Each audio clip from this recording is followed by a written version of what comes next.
And then we get into interesting philosophical debates of how we create a society. And you particularly look at what is happening around the world. Yeah.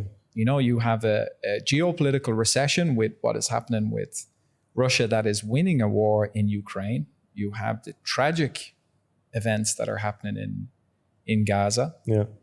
You have the Red Sea attacks. Yes. You have what's happening in Sudan. You have what's happening in Myanmar. You have what's happening across the Sahel. You have tensions between the US and China. You have right-wing parties picking up a bit of steam in Europe. You have a pretty crappy global economy. You have maybe Trump coming back to power. Oh, God. Yeah. And that could lead to a trade war. You have a technology that is going to just transform the global economy that we're not ready for in terms of AI. The implications of that. You have the polarization that I discussed. You have extreme weather events. You have climate change. 1.5 degrees is dead. There's no chance we're hit 1.5 degrees.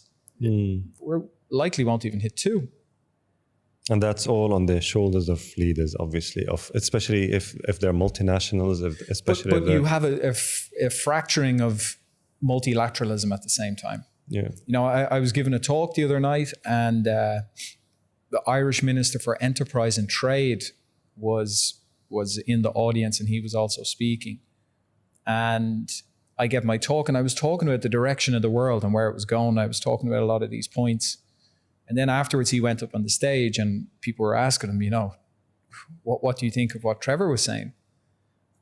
He was saying, yeah, the world faces significant challenges. And what the point he was making, which I thought was very interesting, he's a very articulate guy, was with this fracturing of multilateralism, how do we collaborate to solve these problems? Yeah.